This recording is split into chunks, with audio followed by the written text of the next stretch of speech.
तक 2 मिनट मुझे लगेगा, तब तक आप समझा दीजिए। ठीक है सोचिए।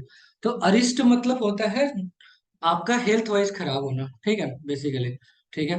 तो अरिष्ट का मतलब ये होता है, अरिष्ट योग जो है होता है वो बेसिकली आपको, आप ऐसे समझिए कि आपका हेल्थ खराब होना, या आप इस कंडीशन में होने कि आप कुछ कर नहीं पा रहे हैं, ठीक है, काफी ज्यादा डिफिकल्टीज आ रहा है बेसिकली, है ना। तो अरिष्ट योग तब होता है जब बेसिकली आपका फर्स्ट हाउस का रूलर, है ना, फर्स्ट हाउस का ruler six house, eight house या ट्वेल्थ हाउस में बैठा हुआ हो, या उनके साथ कनेक्टेड हो, या फिर 6 8 12 हाउस के रूलर के साथ कनेक्ट हो जा रहा हो किसी पर्टिकुलर हाउस में। तो ये रिप्रेजेंट करता है कि आप जो है उस बेसिकली अरिस्ट योग की वजह से आप बहुत कुछ नहीं कर पा रहे।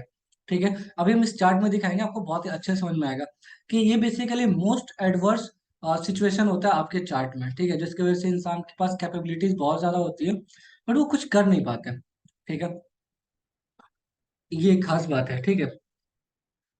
ये बहुत ज्यादा एडवर्स रिजल्ट देते हैं, बहुत ही ज्यादा तकलीफ देते हैं, बहुत ही ज्यादा आपको लॉस देखने को मिलता है, आपका मोरल डाउन हो जाता है बेसिकली, है ना, कि आपका जो एक्सप्रेशंस है वो डाउन हो जाते हैं।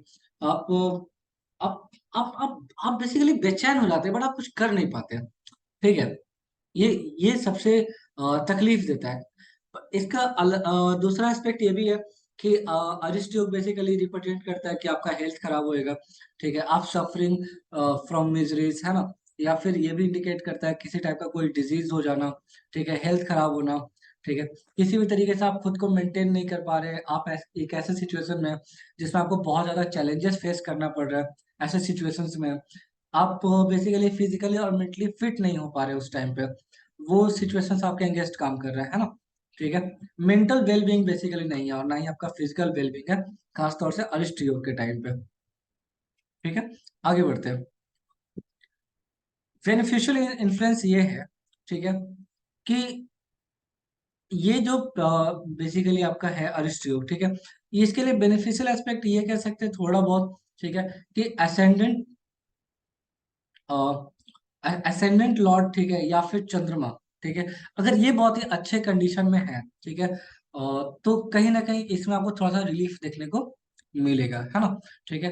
बट अगर आप असेंडेंट रूलर ही अगर अच्छे कंडीशन में नहीं है, अगर वो डेबिलेटेड है, तो जाहिर सी बात है ये वो टाइम होगा जिसमें आप बहुत ज्यादा सफर कर जाएंगे। ठीक है। खास तौर से प्रोफेशन वाइज, है ना, क्योंकि हम लोग डिटेन चार्ज को एनालाइज करेंगे अभी। ठीक है। और ये वो टाइम होगा जब आपको जो आपके अंदर एबिलिटीज है बट आप उसको प्रॉपर तरीके से यूज नहीं कर पा रहे, क्यों? क्योंकि ये अरिष्ट योग की वजह से। बट अगर सपोज करते हैं असेंडेंट रूल बहुत अच्छे कंडीशन में है, चंद्रमा बहुत अच्छे कंडीशन में, जो चंद्रमा मन है ना, बहुत लोग के साथ ऐसा होता है कि उसके उनके सिचुएशंस बहुत ज्यादा उनके अगेंस्ट होता है बट फिर भी वो कुछ ऐसा कर जाते हैं, ठीक है, जो कि पूरी तरीके से अनबिलीवेबल होता है ना। ठीक है। आगे बढ़ते हैं। एटलीस्ट बृहस्पति आपको आपके पावरफुल होने चाहिए, ठीक है, क्योंकि बृहस्पति प्रोस्पेरिटी को रिप्रेजेंट करते हैं। आपके जो सिचुएशन जो आपके एडवर्स में उसको बेसिकली सॉल्व करते हैं आप, बृहस्पति। ठीक है। आगे बढ़ते हैं। तो बृहस्पति या फिर वीनस या फिर मरकरी अगर एक्सॉल्टेड है अपने हाउस में या वर्गोत्तम है, ठीक है, या फिर बहुत अच्छे कंडीशन में है, बेसिकली बेनिफिक प्लैनेट्स अगर बहुत अच्छे कंडीशन में, तो थोड़ा बहुत आपको रिलीफ मिलता है। बट मेरा ये एक्सपीरियंस है कि ये जो योग है बेसिकली अरिष्ट योग, ये कहीं ना कहीं बहुत ज्यादा इंसान को नुकसान पहुंचाता है। इंसान बेसिकली एक ऐसा महसूस करता है जैसे वो किसी पिंजरे में कैद हो। ठीक है। आप जैसे ये इस चार्ट को अगर आप बहुत ध्यान से देखें, ठीक है, तो जो फर्स्ट हाउस का रूलर है, ठीक है, फर्स्ट हाउस का रूलर कौन है? सन। ठीक है। और एट्थ हाउस का रूलर कौन है? जुपिटर, जो कि थर्ड हाउस में बैठा हुआ है। ठीक है। थर्ड हाउस क्या होता है? थर्ड हाउस जैसे सोशल मीडिया हो गया, अपना जो प्रचार प्रसार होता है, खुद का एडवर्टाइजमेंट करना होता है, ठीक है, जो भी जिस भी आप प्रोफेशन में हैं, ठीक है, तो इंसान अपनी चीजों को एडवर्टाइज नहीं कर पाता है, ठीक है, अपनी चीजों को बता नहीं पाता लोगों के सामने कि आपके पास क्या क्वालिटीज है ना। तो जिसकी वजह से उसके अंदर टैलेंट बहुत होता है लेकिन चूंकि एडवर्टाइज नहीं हो पाता, तो ये चीजें हिडन रह जाती हैं। समझ में आ रहा है? दूसरी बात, ये बताए थे कि चंद्रमा एटलीस्ट अच्छे कंडीशन में हो। अगर आप ध्यान से देखिए, चंद्रमा ट्वेल्थ हाउस का रूलर है, एट्थ हाउस में बैठा हुआ है, कनेक्ट विथ मरकरी, ठीक है, तो एट्थ हाउस, तो मरकरी भी जो है वो सेकंड एंड इसके साथ कंडीशन, सेकंड और इलेवेंथ हाउस का रूलर है। और वो चंद्रमा के साथ कनेक्टेड है, और चंद्रमा 12th हाउस का रूलर 8th हाउस में बैठा हुआ है। तो चंद्रमा विपरीत राजयोग बना रहा है। तो विपरीत राजयोग में इम्पैक्ट तो तब देखने को मिलता है ना, जब आप एफर्ट लगाते हैं, उसके बदले आपको अच्छा रिटर्न मिलता है। ठीक है, जब एफर्ट लगाना पड़ रहा है, ठीक है, मन को पहले कंट्रोल करना होगा, तब चीजें सॉल्व होंगी। तो चंद्रमा भी बहुत अच्छे कंडीशन में नजर नहीं आया। बृहस्पति के बारे में बात है, तो बृहस्पति तो खुद अपना काम किए हुए हैं वहां पे। ठीक है, 8th हाउस का रूलर बनकर। ठीक है, क्लियर है।